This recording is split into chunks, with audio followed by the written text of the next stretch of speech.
അപ്പോൾ തന്നെ ICUവിൽ കയറ്റി. ബ്രീത്തിങ് ഒന്നും നോർമൽ അല്ലായിരുന്നു. 7 മക്കളാണ് ശരിക്കും ഉണ്ടായത്. പക്ഷേ ഞങ്ങളുടെ കൂടെ ഇപ്പോൾ ഉള്ളത് 6 പേരാണ്.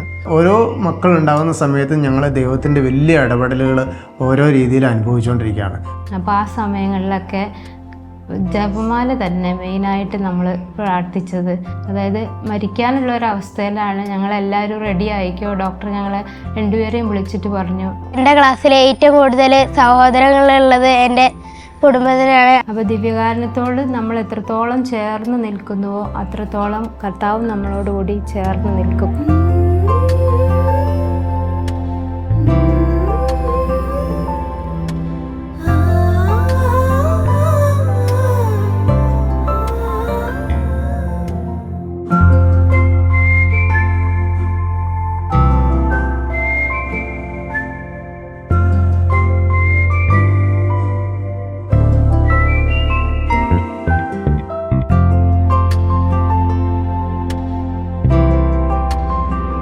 കൃപയുടെ വഴിയിലൂടെ ദൈവം കൈപിടിച്ച് നടത്തുന്ന താമരശ്ശേരി രൂപതയിലെ സെയിന്റ് ആന്റണീസ് ചർച്ച് ഇടവകാംഗങ്ങളായ ഇടവഴിക്കൽ സ്മിജുവിന്റെയും ആൻസിയുടെയും 6 മക്കളുടെയും ജീവിതത്തിലേക്ക് നമുക്കൊരുമിച്ച് യാത്ര ചെയ്യാം.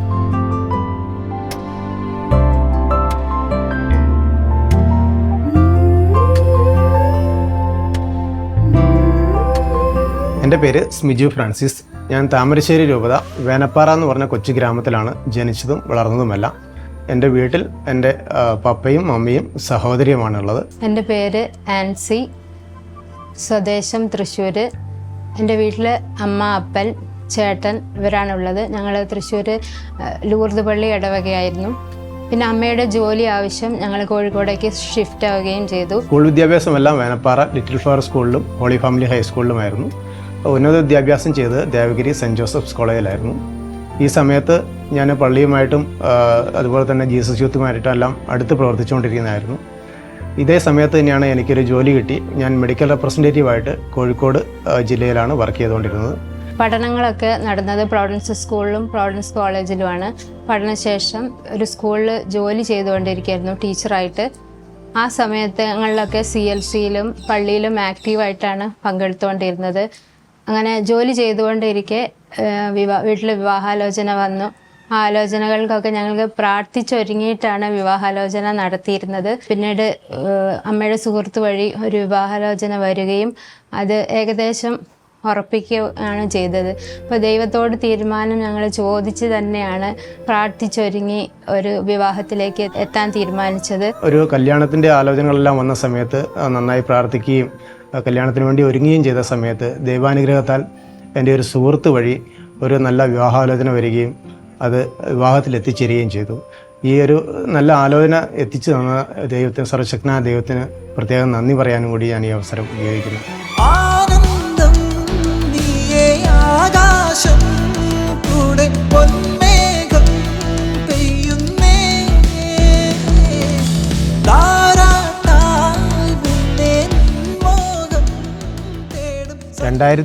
ഡിസംബർ 27 ഞങ്ങളുടെ വിവാഹം നടന്നത്. വേനപ്പാറ ഹോളി ഫാമിലി ചർച്ചിൽ വെച്ചായിരുന്നു ഞങ്ങളുടെ വിവാഹം. അത് ബഹുമാനപ്പെട്ട സെബാസ്റ്റ്യൻ തോട്ടുങ്കൽ കപ്പൂച്ചൻ അച്ഛൻ്റെ കാർമ്മികത്വത്തിലായിരുന്നു നടന്നത്.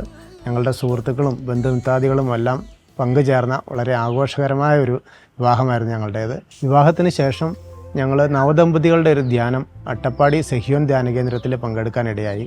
ഒരു 10 ദിവസത്തിനുള്ളിൽ തന്നെ. ആ സമയത്ത് ധ്യാനം ലീഡ് ചെയ്തിരുന്നത് ബിനോയ് കരിമരുത്തിങ്കൽ അച്ഛനായിരുന്നു. ഞങ്ങളെ ബ്ലെസ് ചെയ്ത് പ്രാർത്ഥിക്കുന്ന സമയത്ത് അച്ഛൻ പറഞ്ഞു, നിങ്ങൾക്ക് ഒത്തിരി മക്കളെ ലഭിക്കാനുള്ള ഭാഗ്യമുണ്ട്, നിങ്ങളത് സ്വീകരിക്കണം. നിങ്ങളിലൂടെ ദൈവത്തിൻ്റെ ഒരു ഇടപെടൽ കാണുന്നുണ്ട്, ദൈവമക്കൾ ധാരാളമായി നിങ്ങൾക്ക് ലഭിക്കും, നിങ്ങൾ അതിനു വേണ്ടിയിട്ട് പ്രാർത്ഥിച്ചൊരുങ്ങണം എന്ന് പറഞ്ഞു. ഒരു ദൈവവചന സന്ദേശമായി ഉൾക്കൊണ്ടുകൊണ്ട് ഞങ്ങളും പ്രാർത്ഥിക്കാൻ തുടങ്ങി. ഞങ്ങളുടെ ജീവിതത്തിലും ഇതേമാതിരി ഞങ്ങൾക്ക് ഒത്തിരി മക്കൾ വേണമെന്നുള്ളൊരാഗ്രഹം ഞങ്ങൾക്കും ഉണ്ടായി. ഞങ്ങൾ അതിനുവേണ്ടി പ്രാർത്ഥിച്ചൊരുങ്ങാൻ തുടങ്ങി. അങ്ങനെ ഞങ്ങൾക്ക് 7 മക്കളാണ് ശരിക്കും ഉണ്ടായത്. പക്ഷേ ഞങ്ങളുടെ കൂടെ ഇപ്പോൾ ഉള്ളത് 6 പേരാണ്. രണ്ടാമത്തെ അബോർഷനായിപ്പോയി. ഡെലിവറി ആവുന്നതിന് മുന്നേ തന്നെ അബോർഷനായിപ്പോയി. ഞങ്ങൾക്ക് 6 മക്കളുള്ളതിൽ മൂത്ത ആളുടെ പേര് റിയോൺ എന്നാണ്. അവൻ 10ാം ക്ലാസ്സിൽ പഠിക്കുന്നു. 15 വയസ്സാണ്. അപ്പോൾ പള്ളിയിലും സ്കൂളിലും എല്ലാ ആക്ടിവിറ്റീസിനും സജീവമാണ്. ഓൾട്ടർ ബോയ് ആണ്. അത് മാത്രമല്ല അവൻ ഞങ്ങളുടെ മൂത്ത മകനായതുകൊണ്ട് തന്നെ ഭയങ്കര കെയറിങ് ആണ്, പേരൻറ്റിങ് ആണ് അവൻ ബാക്കിയുള്ള അനിയന്മാരെയും അനിയത്തിമാരെയൊക്കെ വളരെ നന്നായിട്ട് നോക്കുന്നു. രണ്ടാമത്തെ ആളുടെ പേര് സിയോൺ. ആൾ 8ാം ക്ലാസ്സിൽ പഠിക്കുന്നു. ഓൾട്ടർ ബോയും സ്കൂളിലും ഫുട്ബോൾ ടീമിലും ഒക്കെ വളരെ ആക്റ്റീവായിട്ട് നടക്കുകയാണ്. മൂന്നാമത്തെ ആളുടെ പേര് ലിയോൺ. 6ാം ക്ലാസ്സിൽ പഠിക്കുന്നു. ആൾ ഇതേപോലെ തന്നെ ഓൾട്ടർ ബോയും എല്ലാ കാര്യങ്ങളിലും സജീവമായിട്ട് പങ്കെടുക്കുന്ന ആളാണ്. 4ാമത്തെ ആൾ ബിയോൺ. 3ാം ക്ലാസ്സിൽ പഠിക്കുന്നു. അതിനുശേഷമുള്ളത് 2 പെൺകുട്ടികളാണ്. 5ാമത്തെ പെൺകുട്ടിയുടെ പേര് റീവ.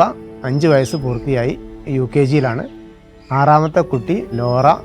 ഇപ്പോൾ 3 വയസ്സ് കംപ്ലീറ്റ് ആയി. കർത്താവിൻ്റെ ദാനമാണ് മക്കൾ, ഉദരഫലം സമ്മാനവും. ഈ വചനം ഞങ്ങളുടെ ജീവിതത്തിൽ പ്രാബല്യമാവുകയായിരുന്നു. ഇതിന് ദൈവത്തിന് നന്ദി പറയുന്നു.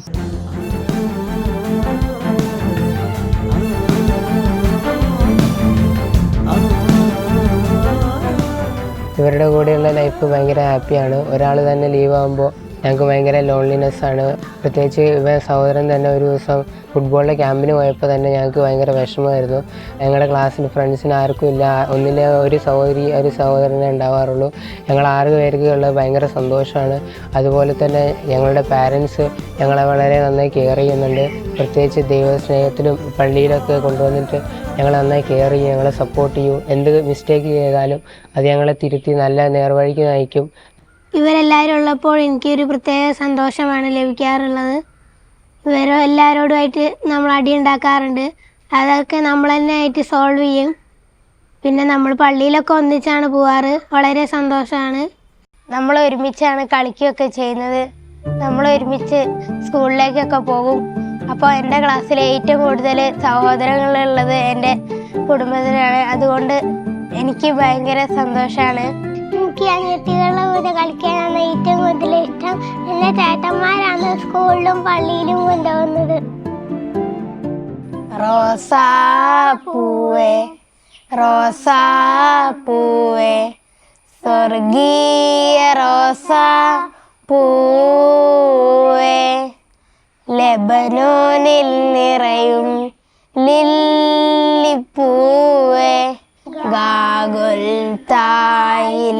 നൊമ്പരമേ. ഞങ്ങൾ ഏറ്റവും കൂടുതൽ സന്തോഷമായിട്ടിരിക്കുന്നത് ഞങ്ങൾ ഫാമിലി ആയിട്ടിരിക്കുമ്പോഴാണ്. അപ്പോൾ ഞങ്ങളുടെ വീട്ടിൽ ഞങ്ങൾ ഒരുമിച്ചിരിക്കുന്ന സമയത്താണ് ഞങ്ങളുടെ ജീവിതത്തിലെ ഏറ്റവും വലിയ സന്തോഷകരമായ നിമിഷം എന്ന് പറയുന്നത്. ഇപ്പം നമ്മൾ ജോലിയുമായി ബന്ധപ്പെട്ടിട്ടും വേറെ എന്തെങ്കിലും ആവശ്യങ്ങൾക്കൊക്കെ പുറത്തു പോയി നമ്മൾ ടെൻഷനിലും കാര്യങ്ങളിലൊക്കെ തിരിച്ചു വന്നു കഴിഞ്ഞാൽ വീട്ടിലെത്തി മക്കളെ കണ്ടു കഴിയുമ്പോൾ അവരുടെ കളിച്ചിരികൾ കണ്ടു കഴിയുമ്പം നമ്മുടെ എല്ലാ സ്ട്രെസ്സും റിലീഫാവുകയാണ്.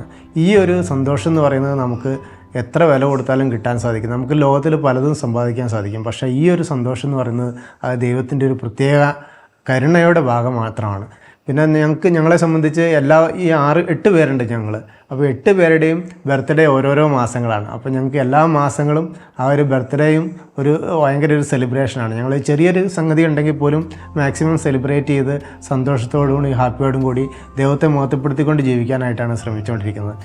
ഞങ്ങൾ വിവാഹശേഷം ഞങ്ങൾക്ക് ആദ്യത്തെ കുട്ടി ഉണ്ടായതിന് ശേഷം ഞങ്ങൾക്കൊരു ഓപ്പർച്യൂണിറ്റി കിട്ടി. ഞങ്ങളൊരു ഗൾഫിലായിരുന്നു കുറച്ച് നാൾ, 5 വർഷത്തോളം ഞങ്ങൾ ഗൾഫിലായിരുന്നു. അപ്പോൾ 2ാമത്തെ മകനും 3ാമത്തെ മകനും ഉണ്ടായത് ഗൾഫിലാണ്, അബുദാബിയിലാണ്. അവിടെ വെച്ചിട്ടായിരുന്നു അവരുടെ മാമോദീസയും കാര്യങ്ങളെല്ലാം നടന്നത്. അതിനുശേഷം ഞങ്ങൾ 2018 തിരിച്ചിവിടെ എത്തി. 4ാമത്തെ മകൻ നമുക്ക് ഇവിടെയാണ് ഉണ്ടായത്. ആ സമയത്ത് നമ്മുടെ 4ാമത്തെ മകൻ്റെ മാമോദീസ നമ്മുടെ ബഹുമാനപ്പെട്ട താമരശ്ശേരി രൂപതാ ബിഷപ്പ് റെമിജിയോസ് പിതാവാണ് നടത്തിയത് നമ്മുടെ പള്ളിയിൽ വെച്ചിട്ട്. എല്ലാ ദിവസവുമുള്ള കുടുംബ പ്രാർത്ഥനയിൽ ഓരോ മക്കളാണ് ലീഡ് ചെയ്യുക. ആ ലീഡ് ചെയ്യുമ്പോൾ എല്ലാവരും മുട്ട കുത്തി നിന്ന് കൊന്ത ചൊല്ലി ബൈബിൾ വായിച്ച് ഞങ്ങൾ കുടുംബ പ്രാർത്ഥന അവസാനിപ്പിക്കും. അതേപോലെ എല്ലാ ദിവസവും കുടുംബത്തിൽ നിന്ന് ഒരാളെങ്കിലും വിശുദ്ധ കുർബാനയിൽ പങ്കെടുക്കാതിരുന്നിട്ടില്ല. അപ്പോൾ ദിവ്യകാരുണ്യത്തോട് നമ്മൾ എത്രത്തോളം ചേർന്ന് നിൽക്കുന്നുവോ അത്രത്തോളം കർത്താവ് നമ്മളോടുകൂടി ചേർന്ന് നിൽക്കും. അതിനുള്ള അനുഗ്രഹം ഞങ്ങൾക്ക് ഒത്തിരി നൽകും. ഞങ്ങളുടെ ഇപ്പോൾ മിഷനിലേക്ക് പ്രവർത്തനങ്ങൾക്കായാലും അല്ലാതെ ഓൾട്ടർ ബോയ്സിൻ്റെ എല്ലാ പ്രോഗ്രാമുകളിലും പിള്ളേർ ആക്റ്റീവായിട്ട് പങ്കെടുക്കുന്നുണ്ട്. നമ്മളാണെങ്കിലും എല്ലാ ആഴ്ചയിലും എൽറുഹ ധ്യാന കേന്ദ്രം കടലുണ്ടിയിൽ പോകുന്നതാണ്. പിന്നെ എല്ലാ ഞായറാഴ്ചകളിലും ഒന്നിച്ചാണ് വിശുദ്ധ ബലിക്ക് പോകുന്നത്. എൽറുഹ ധ്യാന കേന്ദ്രത്തിലെ അച്ഛൻ റാഫേൽ അച്ഛൻ ഞങ്ങളെ ഒത്തിരി സഹായിച്ചിട്ടുണ്ട് സ്പിരിച്വൽ ലൈഫിൽ. എല്ലാ വെള്ളിയാഴ്ചയിലും മധ്യസ്ഥ പ്രാർത്ഥനയിലും പങ്കെടുക്കും. എല്ലാ ശനിയാഴ്ചയിലും 1 ഡേ കൺവെൻഷനിലും പങ്കെടുക്കും. സാറ്റർഡേ കൺവെൻഷനിലും പങ്കെടുക്കും. പിന്നെ ഒത്തിരി ഞങ്ങളെ സഹായിച്ച, ഞങ്ങളുടെ ഈ ലൈഫിലൊക്കെ ഒത്തിരി സഹായിച്ച അട്ടപ്പാടി ധ്യാനകേന്ദ്രത്തിലെ വട്ടായിലച്ഛനെ നന്ദിയോടെ ഓർക്കുകയാണ്. അവിടെയുള്ള ബെനീറ്റാമ്മയെ ഞങ്ങൾ പല സന്ദർഭങ്ങളിലും, വിഷമകരമായ പല സന്ദർഭങ്ങളിലും പ്രാർത്ഥനയിൽ ഒന്നിച്ചു നിർത്തി ഞങ്ങളെ കൂടെ കൂട്ടിക്കൊണ്ട് പോകുന്നു ഈ നിമിഷം വരെ. ദൈവത്തിൻ്റെ പ്രത്യേക കരുണയിലും അനുഗ്രഹത്തിലുമാണ് ഞങ്ങൾ ഓരോ മക്കളുണ്ടാകുന്ന സമയത്ത് ഞങ്ങൾ അനുഭവിച്ചുകൊണ്ടിരിക്കുന്ന ദൈവസ്നേഹം. ആദ്യത്തെ മകൻ ഉണ്ടായത് 2010 ഒക്ടോബർ 3 ഫ്രാൻസിസ് അസീസിയുടെ മരണത്തിരുന്നാളിൻ്റെ ദിവസമാണ്. അതുകൊണ്ട് തന്നെ അവൻ്റെ മാമോദിസ പേര് ഫ്രാൻസിസ് എന്നാണുള്ളത്. ആ സമയം ഉണ്ടായതിനു ശേഷമാണ് ഞങ്ങൾക്ക് വിത്ത് ഫാമിലി സ്റ്റാറ്റസ് ഗൾഫിലേക്ക് പോകാനുള്ള ഒരു ഓപ്പർച്യൂണിറ്റി കിട്ടിയത്. അതിനുശേഷം ഞങ്ങൾ ഫാമിലിയായിട്ട് അബുദാബിയിലായിരുന്നു. രണ്ടാമത്തെ മകൻ ഉണ്ടായ സമയത്തും കോംപ്ലിക്കേഷനൊന്നും ഉണ്ടായില്ല, നോർമൽ ഡെലിവറി ആയിരുന്നു. ഞങ്ങളുടെ കമ്പനിയിലായാലും സാലറി ഹൈക്കും കാര്യങ്ങളും എല്ലാം കിട്ടി. ഞങ്ങൾക്ക് കുറച്ചുകൂടി ഒരു ഉന്നതിയിലേക്ക് മാറാനുള്ള ഒരു അവസരം കിട്ടി. അതേ സമയത്ത് തന്നെ ഞങ്ങൾക്ക് നാട്ടിൽ ചെറിയതായിട്ട് ഒരു പ്രോപ്പർട്ടി വാങ്ങാനുള്ള ഒരു അവസരം കൂടി രണ്ടാമത്തെ മകൻ ഉണ്ടായതിന് ശേഷമാണ് ഞങ്ങൾക്ക് ലഭിച്ചത്. മൂന്നാമത്തെ ആളും ഉണ്ടായത് ഞാൻ അബുദാബിയിലായിരുന്ന സമയത്ത് തന്നെയാണ്. ആ സമയത്തും അവൻ്റെ ഡെലിവറി കുറച്ച് കോംപ്ലിക്കേഷനും കാര്യങ്ങളും ഉണ്ടായിരുന്നെങ്കിൽ കൂടിയിട്ടും എല്ലാവിധ ദൈവാനുഗ്രഹങ്ങളും തന്ന് യാതൊരു കുഴപ്പമില്ലാതെ അവനെ നമുക്ക് കിട്ടുകയും സാലറി ഇൻക്രിമെൻറ്റ് ഒന്നുകൂടി കൂടി നല്ല രീതിയിൽ മാറിക്കിട്ടാനുള്ള ഒരു അനുഗ്രഹം ഉണ്ടാവുകയും ചെയ്തു. അതിന് ശേഷമാണ് ഞങ്ങൾ അവിടുന്ന് ഗൾഫിൽ നിന്ന് തിരിച്ചു പോന്നു. തിരിച്ചു പോരാണ്ടായൊരു സാഹചര്യം എന്ന് പറഞ്ഞു കഴിഞ്ഞാൽ 2017 അവിടെ ഒരു ക്രൈസിസൊക്കെ വരുന്ന സമയത്ത് ഞങ്ങൾക്ക് ഇവരുടെ പഠനവും കാര്യങ്ങളും താമസവും എല്ലാം ആയിട്ട് അവിടെ നിൽക്കാനുള്ള ബുദ്ധിമുട്ടുണ്ടായിരുന്ന ഒരു സമയം ഉണ്ടായിരുന്നു. അപ്പോൾ സാലറീൻ്റെ കുറച്ച് പ്രശ്നങ്ങളും കാര്യങ്ങളും ഉണ്ടായ സമയത്ത് ആ സമയത്ത് ഞങ്ങളുടെ അബുദാബി പള്ളിയിൽ ധ്യാനിപ്പിക്കാൻ വന്ന പാമ്പ്ലാനി പിതാവായിരുന്നു അന്ന് അവിടെ ധ്യാനിപ്പിക്കാനായിട്ട് വന്നത്. അപ്പോൾ ഞങ്ങളുടെ കാര്യങ്ങളെല്ലാം പറഞ്ഞ് ഞങ്ങൾ ഷെയർ ചെയ്ത സമയത്ത് പിതാവ് പറഞ്ഞു, പറ്റുവാണെങ്കിൽ നിങ്ങൾ നാട് പിടിച്ചോ, കാരണം അതായിരിക്കും നിങ്ങളുടെ മക്കൾക്കും എല്ലാവർക്കും പഠനത്തിനും ജീവിത നിലവാരത്തിനും എല്ലാം നല്ലത് എന്നുള്ള രീതിയിൽ പറഞ്ഞു പിതാവ്.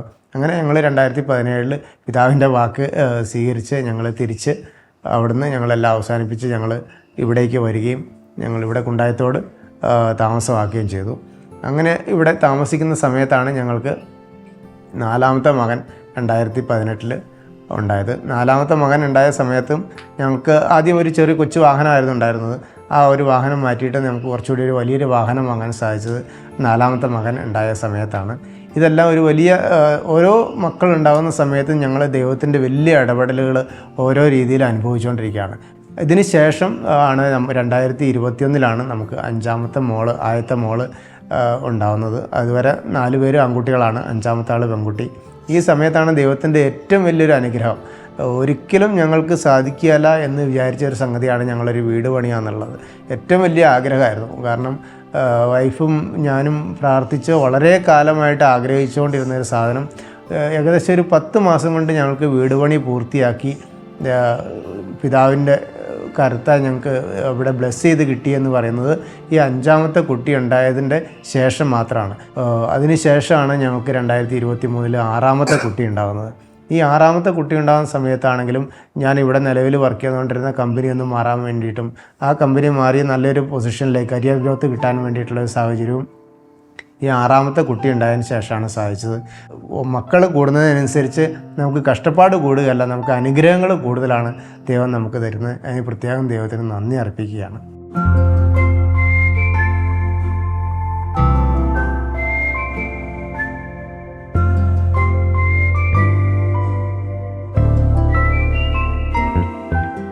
കുറേ അനുഗ്രഹങ്ങൾ കർത്താവ് ഞങ്ങൾക്ക് തന്നുകൊണ്ടിരിക്കുന്നു. എന്നാലും ഇടയ്ക്കിടയ്ക്ക് ഞങ്ങൾക്ക് സഹനങ്ങളും വരാറുണ്ട്. ഇപ്പോൾ 3ാമത്തെ കൊച്ചുണ്ടായി കഴിഞ്ഞപ്പോൾ അതുവരെ നോർമലായിരുന്നത് പെട്ടെന്ന് ലാസ്റ്റ് ടൈം ആകുമ്പോഴേക്കും കോംപ്ലിക്കേറ്റഡായി മാറുമായിരുന്നു. പ്ലാസൻ്റ അബ്രക്ഷൻ സംഭവിച്ച് പെട്ടെന്ന് എമർജൻസി സിസേറിയന് കയറ്റേണ്ടി വന്നു. അപ്പോൾ ആ സമയത്ത് ഞാൻ മാത്രമേ ഹോസ്പിറ്റലിൽ ഉണ്ടായിരുന്നുള്ളൂ. ഹസ്ബൻഡും 2 പിള്ളേരും വീട്ടിലായിരുന്നു. അങ്ങനെ ആ സമയത്ത് എല്ലാവരോടും പ്രത്യേകമായിട്ട് ഞങ്ങൾ നാട്ടിലേക്ക് വിളിച്ചു പറഞ്ഞു. അന്ന് ഞങ്ങളെ പ്രാർത്ഥനയിൽ സഹായിച്ച് ബിജു മാധവത്ത് എന്ന് പറഞ്ഞ അച്ഛനാണ്, കപ്പൂച്ചൻ അച്ഛനാണ്. അച്ഛൻ ഞങ്ങളെ മാനസികമായിട്ട് വളരെയധികം ധൈര്യം നൽകി ഞങ്ങൾക്ക് വേണ്ടി ഒത്തിരി പ്രാർത്ഥിച്ച അച്ഛനാണ്. അപ്പോൾ ആ ഒരു പ്രാർത്ഥനയുടെ ശക്തിയിൽ ഞങ്ങൾ പെട്ടെന്ന് സിസേറിയൻ പറഞ്ഞപ്പോൾ ഒരു ബുദ്ധിമുട്ടുണ്ടെങ്കിലും കൂടി ആ സമയത്ത് ഞങ്ങൾ പിടിച്ചു നിന്നു. ജപമാല ഞങ്ങൾക്ക് ശക്തി നൽകി. അത് കഴിഞ്ഞ് പിന്നീട് ഒരിക്കലും ഡെലിവറി സംഭവിക്കരുതെന്ന് പറഞ്ഞതാണ് അവിടുന്ന് ഡോക്ടർ. അപ്പോൾ ഞങ്ങൾ യെസ് ഒക്കെ പറഞ്ഞ് തിരിച്ചു പോന്നതാണ്. പിന്നീട് ഉണ്ടായത് 4th ഡെലിവറി തൊട്ട് നാട്ടിൽ നിന്നാണ് ഉണ്ടായത്. അപ്പോൾ 4ാമത്തെ കൊച്ച് എന്ന് പറഞ്ഞ് നമ്മൾ ഹോസ്പിറ്റലിലേക്ക് ചെല്ലുമ്പോഴൊന്നും അവരങ്ങനെ അംഗീകരിക്കുകയൊന്നുമില്ല. കാരണം നിങ്ങൾ ലാസ്റ്റ് ഡെലിവറിക്ക് പ്ലാസൻ്റ അബ്രപ്ഷൻ ആയതാണ്, അപ്പോൾ അങ്ങനെ നിങ്ങൾക്ക് ഡെലിവറിയെ പാടില്ല എന്ന് പറഞ്ഞതാണ്. അങ്ങനെ ഞങ്ങൾ പ്രൈവറ്റ് ഹോസ്പിറ്റലിലേക്ക്, പിന്നെ ഗവൺമെൻറ്റിൽ നിന്ന് മാറ്റി പ്രൈവറ്റ് ഹോസ്പിറ്റലിലോട്ട് കാണിച്ചു. അതും പ്രീ ടൈം ആയി വന്നു. അതായത് 8 months ആകുമ്പോഴേക്കും നോർമൽ ഡെലിവറി ആയി തീരുകയാണ് ചെയ്തത്. എന്നാലും അത് രാവിലെ വിശുദ്ധ കുർബാനയ്ക്ക് പോയി നേരെ ഞാൻ വീട്ടിൽ വന്ന് ഡ്രസ്സ് എടുത്തിട്ട് ഹോസ്പിറ്റലിലേക്ക് പോയി. വിത്തിൻ 10 minutes എൻ്റെ ഡെലിവറി കഴിഞ്ഞു. 2ാമത്തെ ദിവസം വീട്ടിലോട്ട് തിരിച്ചു പോരാൻ സാധിച്ചു. അതുപോലെ തന്നെ 5ാമത്തെ ഡെലിവറിയിലും പ്രീ ടേം തന്നെയാണ്. 8 മാസം ആകുമ്പോഴേക്കും നോർമൽ ഡെലിവറി സംഭവിക്കുകയാണ്. പക്ഷേ ഇപ്രാവശ്യം കുറച്ച് കോംപ്ലിക്കേറ്റഡായി. കൊച്ചിനെ കിട്ടാൻ ഇത്തിരി ബുദ്ധിമുട്ടാണെന്ന് പറഞ്ഞു. അപ്പോൾ കർത്താവ് എന്നോട് പറഞ്ഞിട്ടുണ്ടായിരുന്നു, 4 ആൺകുട്ടികളെ തന്നതല്ലേ, 5ാമത്തെ എന്തായാലും എനിക്കൊരു പെൺകുട്ടിയായിരിക്കും. കാരണം ഞങ്ങൾക്ക് 13 വർഷങ്ങൾക്ക് ശേഷമാണ് ഒരു പെൺകൊച്ച് ഉണ്ടാകുന്നത്. അപ്പോൾ ഞാൻ കൊച്ചുണ്ടായപ്പോഴൊന്നും ഞാൻ ചോദിച്ചില്ല എന്ത് കൊച്ചാന്ന്. കുറേ കഴിഞ്ഞിട്ടാണ് അവരെന്നോട് പറഞ്ഞ് എന്ത് കൊച്ചാന്ന് അറിയണ്ടേ, ഇത് പെൺകൊച്ചാണെന്ന് പറഞ്ഞു. അപ്പോൾ ഞാൻ ഓക്കെ. അപ്പോൾ തന്നെ ICUവിൽ കയറ്റി. ബ്രീത്തിങ് ഒന്നും നോർമൽ അല്ലായിരുന്നു. പക്ഷെ ആ സമയത്തൊക്കെ ഞങ്ങളെ വിശുദ്ധ കുർബാനയിലും പ്രാർത്ഥനയിലും ഞങ്ങളെ സഹായിച്ചത് അന്നത്തെ ബേപ്പൂര് പള്ളിയിലെ വികാരിയായിരുന്ന മാത്യു പുളിന്താന അച്ഛനാണ്. അച്ഛൻ ആ സമയം തൊട്ട്, ഈ ഡെലിവറി പെയിൻ തുടങ്ങിയ സമയം തൊട്ട് അച്ഛൻ മാതാവിൻ്റെ ഗ്രോട്ടോൻ്റെ മുന്നിൽ പോയിരുന്ന് കൊന്ത ചൊല്ലി, നീ പേടിക്കേണ്ട, എന്തായാലും കൊച്ചു നോർമലായിട്ട് പുറത്തു വരുമെന്ന് പറഞ്ഞ് ഞങ്ങളെ ഹെൽപ്പ് ചെയ്തത്, ഒത്തിരി പ്രാർത്ഥനയോടെ സഹായിച്ചത് മാത്യു അച്ഛനാണ്. ഈ സമയം ഞാൻ നന്ദിയോടെ അച്ഛനെ ഓർക്കുകയാണ്.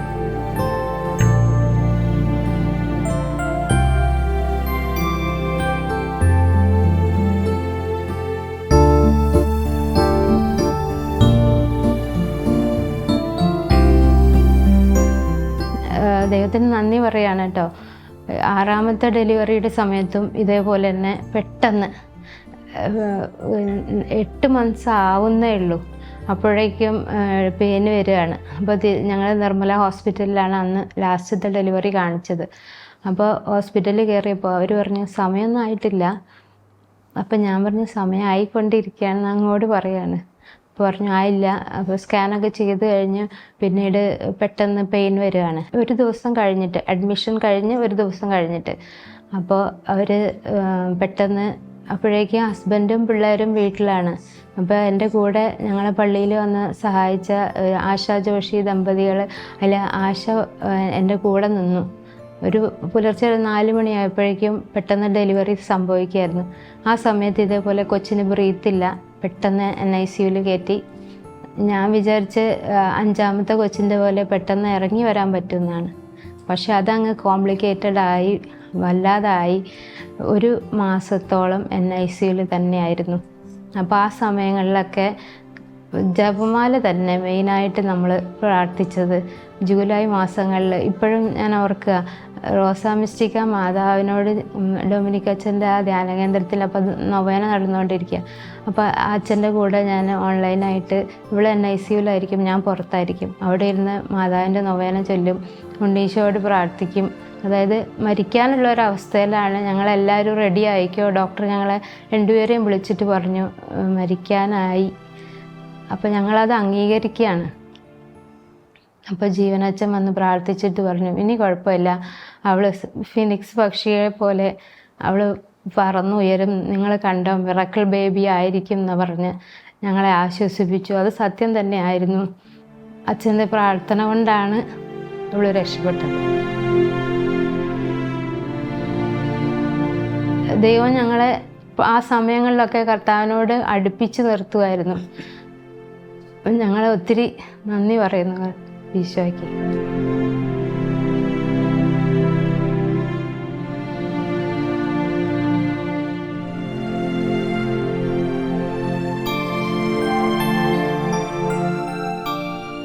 നമ്മുടെ ഫാമിലിയിൽ നിന്നായാലും എൻ്റെ വീട്ടിൽ എൻ്റെ ചാച്ചനും അമ്മയും മാത്രമേ ഉള്ളൂ. അപ്പോൾ അവർക്ക് കുറച്ച് ഏജ്ഡ് ആയതുകൊണ്ട് അവർ ഹോസ്പിറ്റലിൽ വന്ന് നിൽക്കാനും നമ്മുടെ കൂടെ നിൽക്കാനൊക്കെ ഉള്ള ബുദ്ധിമുട്ടുകളൊക്കെ ഉണ്ടായിരുന്നു.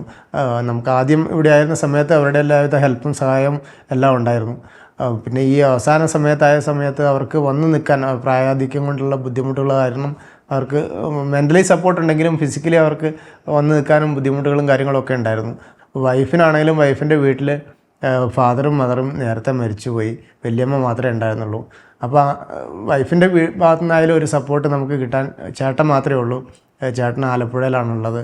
ചേട്ടൻ്റെ ഭാഗത്തു നിന്ന് ചേട്ടന് പറ്റുന്ന എല്ലാവിധ സഹായവും സഹകരണവും ചേട്ടനും നാത്തൂനും ഒക്കെ ചെയ്തു തന്നു. അപ്പോൾ നമ്മുടെ ഓരോ ഡെലിവറിയിലും, ഇപ്പോൾ 4ാമത്തെ ഡെലിവറിയിലാണെങ്കിൽ നമ്മുടെ ഒരു ലില്ലി ആൻറ്റി, അഗസ്റ്റിൻ അങ്കിള്, അതുപോലെ തന്നെ 5ാമത്തെ ഡെലിവറിയിൽ ഷാൻറ്റി, അങ്ങനെ കുറേ ആൾക്കാർ ഇടവകയിലുള്ള എല്ലാവരും തന്നെ ഞങ്ങൾക്ക് വേണ്ടി പ്രത്യേകം പ്രാർത്ഥിക്കുകയും എല്ലാവരുടെയും സഹായവും സഹകരണവും എല്ലാം ലഭിക്കുകയും ചെയ്തു. കാരണം നമ്മുടെ വീട്ടിൽ ആരും ഉണ്ടാവില്ല ആ സമയത്ത്. ഞാൻ ഹോസ്പിറ്റലിലേക്ക് ഉടനെ ഇവിടെ വരണം, കുട്ടികൾ മാത്രമേ ഉള്ളൂ. ആ സമയത്ത് നമ്മുടെ അടുത്ത കോൺവെൻറ്റിൽ നിന്നായാലും നമ്മുടെ ആശ്രമത്തിൽ നിന്നായാലും എല്ലായിടത്തു നിന്നും നമുക്ക് പ്രത്യേകമായിട്ടുള്ള സഹായമാണ് എല്ലാവരുടെ ഭാഗത്തു നിന്നും കിട്ടിയത്. ഇപ്പോഴും ഈ സമയമാണെങ്കിലും നമുക്ക് പ്രത്യേകം നമ്മുടെ വികാരി അച്ഛൻ എല്ലാ കാര്യങ്ങളിലും, പിള്ളേരുടെ പഠനകാര്യത്തിലായാലും എല്ലാത്തിനും ജോൺസൺ അച്ഛൻ പ്രത്യേകം ഞങ്ങളെ സഹായിക്കുന്നുണ്ട്. അപ്പോൾ അതെല്ലാം ഞങ്ങൾ പ്രത്യേകം ദൈവത്തിൻ്റെ കരുണയിൽ സമർപ്പിക്കുകയാണ്. അവർക്ക് വേണ്ടി ഞങ്ങൾ പ്രത്യേകം പ്രാർത്ഥിക്കുകയാണ്. എന്ത് സമ്പാദിക്കുക എന്നുള്ളതിനെക്കാട്ടിലും കൂടുതലും മക്കളെ ഏറ്റവും ദൈവത്തിൻ്റെ ഹിതമനുസരിച്ച് ദൈവസ്നേഹത്തിലും ദൈവത്തിൻ്റെ അനുഗ്രഹത്തിലും വളർത്തുക എന്നുള്ള ഒറ്റ ഒരു ലക്ഷ്യത്തിലാണ് ഞങ്ങൾ മുന്നോട്ട് പോകുന്നത്. കണ്ടമാനം നമുക്ക് സമ്പാദിക്കാനൊന്നും സാധിക്കാലായിരിക്കും, പക്ഷേ മക്കളെ ആ ഒരു നല്ല രീതിയിൽ ദൈവസ്നേഹത്തിൽ ദൈവത്തിൻ്റെ നമ്മുടെ സഭയോട് ചേർത്ത് നിർത്തി വളർത്തുക, ആ രീതിയിൽ മുന്നോട്ട് പോവുക, അതിനാണ് ഞങ്ങൾ പ്രയോറിറ്റി കൊടുക്കുന്നത്.